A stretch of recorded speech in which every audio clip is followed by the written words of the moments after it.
What is power?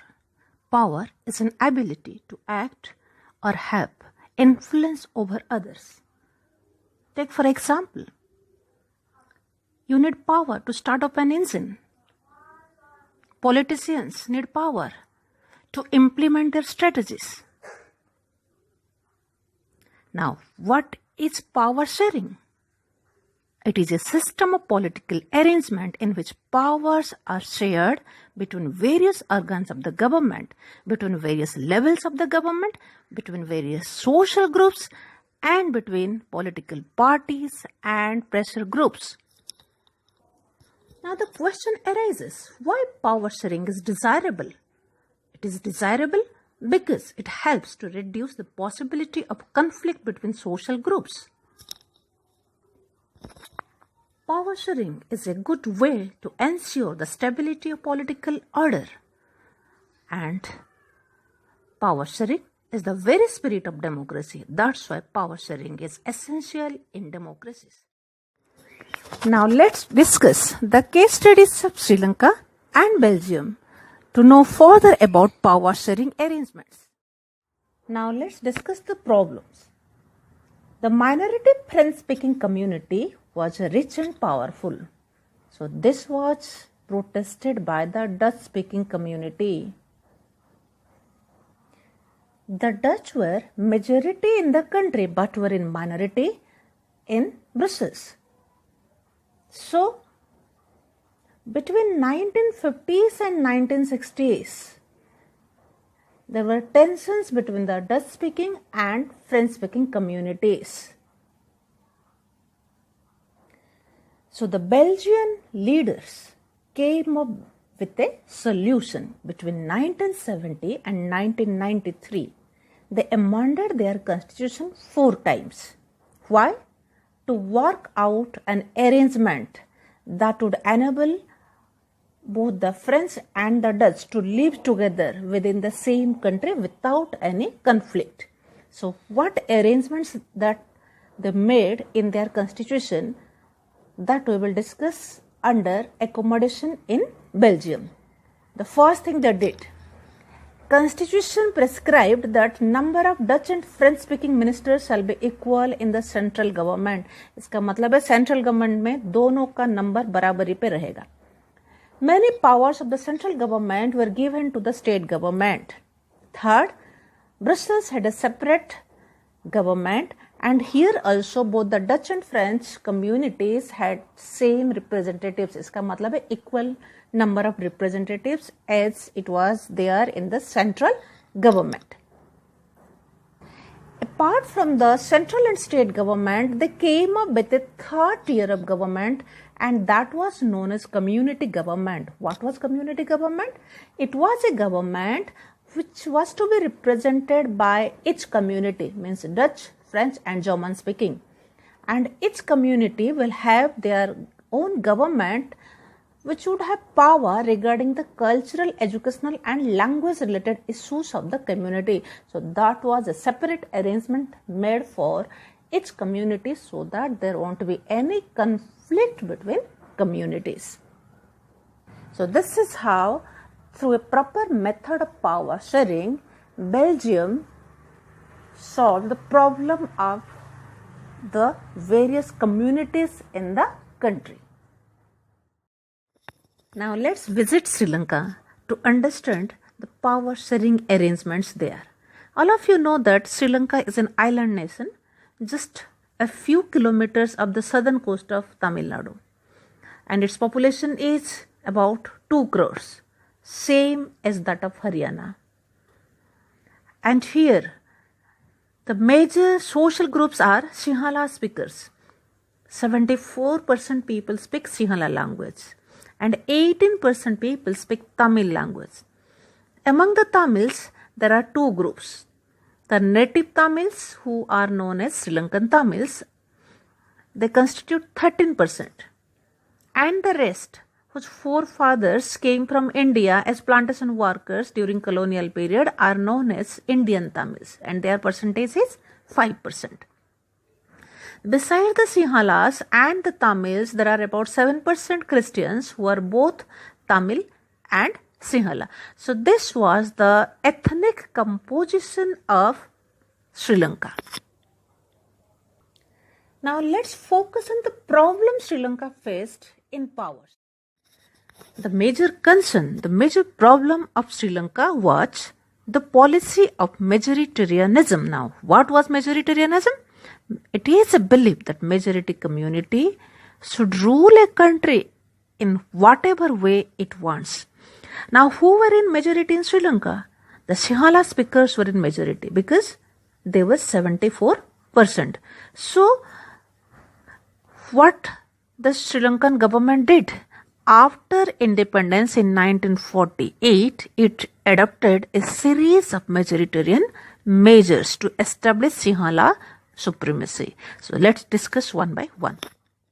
So to understand this, now let us discuss about the history of Sri Lanka after its independence. It became independent in 1948, and after that the government followed a series of majoritarian policies to establish Sinhala supremacy.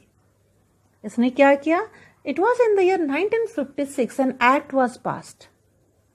By this act, the government followed preferential policies which favored Sinhala people for university positions and government jobs.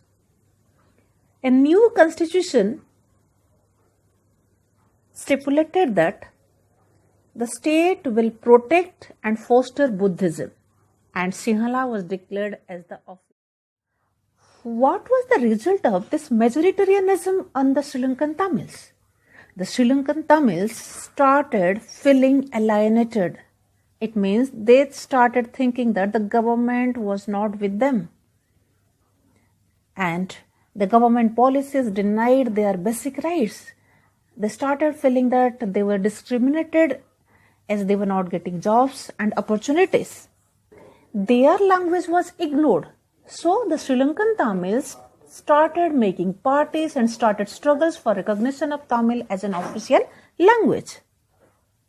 They also wanted equality of opportunity in getting jobs and education.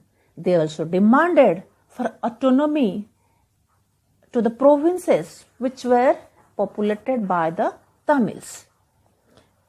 But the distrust between the two communities increased over time, and ultimately it led to civil war. Now, what is a civil war?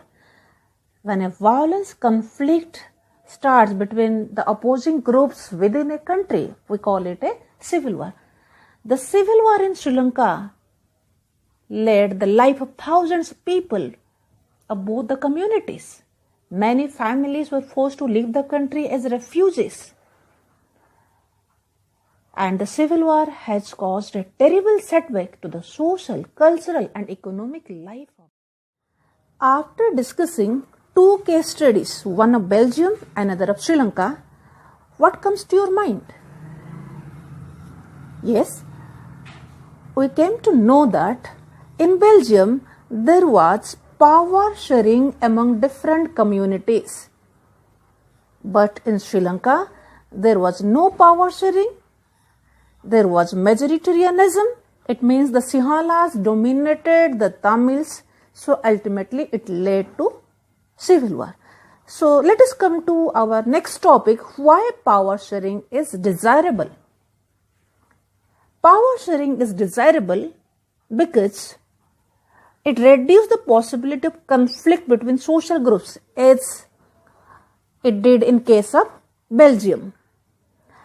And there won't be any political instability. We have seen political instability, violence in Sri Lanka. So it avoids political instability. One more thing, power sharing is also the very spirit of democracy. So power sharing must be there in a democratic country.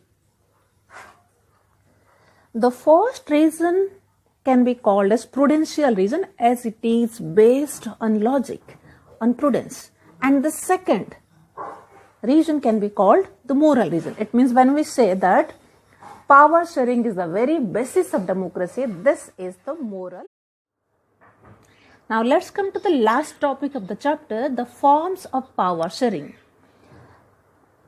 In modern democracies, all types of power sharing is categorized into 4 main types. Now let us discuss what are the 4 forms of power sharing. The first one is power sharing among different organs of government. What are the 3 organs? The main organs of government are legislature, executive and judiciary. So power is shared among these 3 main organs of government. This type of power sharing is also known as horizontal distribution of power. Why? Because it places all the 3 organs at equal level, at same level to exercise different powers.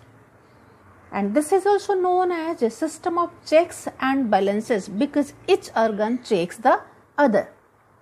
Sometimes you see, take the example of the present situation when the corona crisis is going on. Sometimes you see the high courts and supreme courts also give their verdict and they also advise to the legislature, the government. So this is how each organ checks the other. That's why this is also known as a system of checks and balances.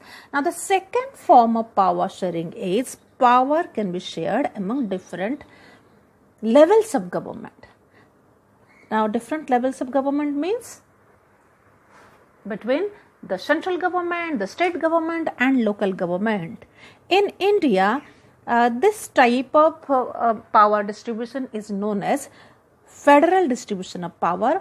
Here the central government, the main government is known as union government, and at regional level there are state governments, and at local level there are provincial governments which we better know as the Panchayati Raj system.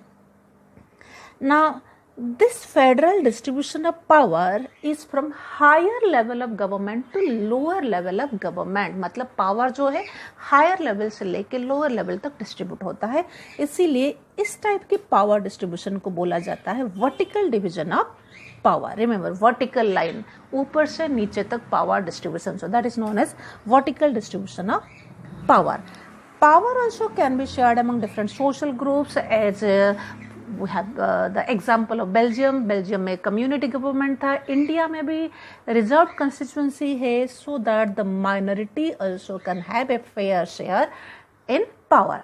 The last form of power sharing is power sharing among political parties, pressure groups and movement groups. जैसे political parties में कैसे होता है? If those who are in majority they form the government, and those who are not in majority they play the role of opposition. अगर एक particular party को power नहीं मिलता है तो वहाँ पर coalition governments होता है. जैसे हमारे pressure groups में भी students union, teachers union, traders union, ये सारे भी power share करते हैं by putting pressure on the government, by having movements. So these are the various forms of power sharing in modern democracies. Now here are few important questions from the chapter for practice.